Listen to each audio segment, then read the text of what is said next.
Hey there, so today we have another beer talk, and this is a pretty interesting one. This one is about the controversy at the Other Half 6th anniversary line for the wait up for a bunch of the cool beers that they're releasing. And so the big headline with this one is that somebody had a gun pulled on them online. So from what I understand, you guys can definitely correct me on this one because this is with cursory research, but I believe on, I guess Friday night, somebody had pulled a gun on, somebody had an Airbnb in the area where the Other Half line was going on. There was some kind of verbal altercation and argument, and then somebody flashed a gun at somebody, which is absolutely crazy. If you guys are not familiar, New York City is one of the safest large cities in the entire U.S. If anything, including medium, large, and large cities, I believe it is up there with the safest. Extremely safe city, and one of the reasons because of that is that there are basically no guns in the city. Unless you're a cop, I'm pretty sure it's almost impossible to carry a gun. Even if you would like to get a carry license, impossible. Even if you'd like one in your apartment or your house, almost impossible. So that is pretty messed up. So I'm actually not quite sure what happened to that suspect that brandished a weapon at some of the people at Other Half. And so what ended up happening? So the cops got called, blah, blah.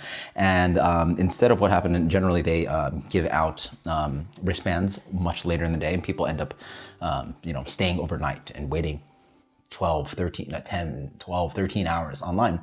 They told everybody to get a wristband in the middle of the night, and then they showed up the next day with the wristband at 6 a.m. Therefore, you only had to wait online for, 4 hours or 5 hours, something like that, when they open it, I think at 10 a.m. So one of the benefits, ironically, about someone showing the weapon is that now all of a sudden they had a better system.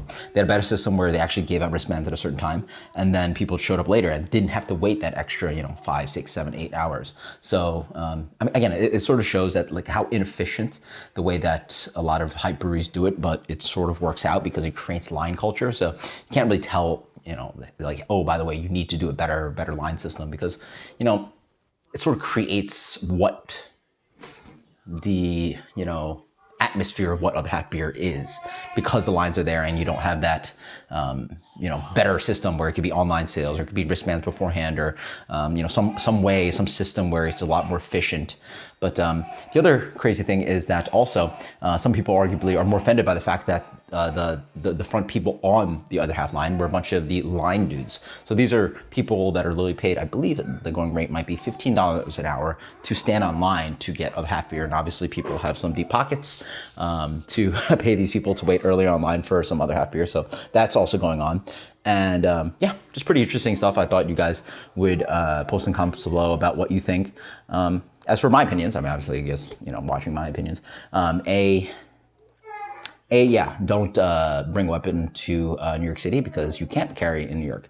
B, I guess Other Half can just do what they do. I mean, whatever they feel is more correct for them to sort of create the culture, because a lot about it is not really getting the beer. A lot of people experience the line for the sake of, wanting to trade the beer afterwards, or actually not that, but more about the culture of what the line is and bottle sharing online. And tons of people just like, obviously that's breaking rules and stuff and breaking laws and stuff, but it is what it is, and it's sort of a way for people to connect, and people really attach sort of like friendships and beer culture community to that line. And if that's what Other Half wants to, do somewhat legally, then yeah, I mean, that's what they want to do. And obviously they've done great success with it. So I'm not paying the bills to, I'm not paid the big bucks to sort of like make that decision of what they think is the best for how they sell their beer.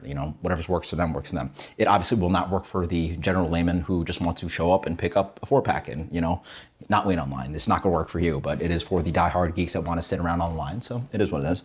And then as for the third one, the line dudes, what are you going to do? I can't tell you. Like, I mean, these beers sell in secondary. They're traded. If anything, it might even be worth it to pay somebody to line up on line dudes, get them to buy the beers, and then sell them on secondary, and you end up probably making profit. I mean, it's just part of the culture and part of what goes with the cost of making hype beer and the market around hype beer. And I don't know if there's a way to sort of do anything about it. It is what it is. I mean, we obviously all frown upon it. We don't want people, just buying the beer just to sell it on secondary. But hey, ideally, it's not a system where everybody's all the beer's dominated by that. There are the diehard geeks that do want to get the beer, end up drinking it, giving to their friends and stuff like that. Until that problem dominates what actually is happening with most beer. Again, I give a lot of laissez-faire kind of opinions about this stuff. So until next time, guys, post in comments below about what your opinions are. Until next time, cheers. Later.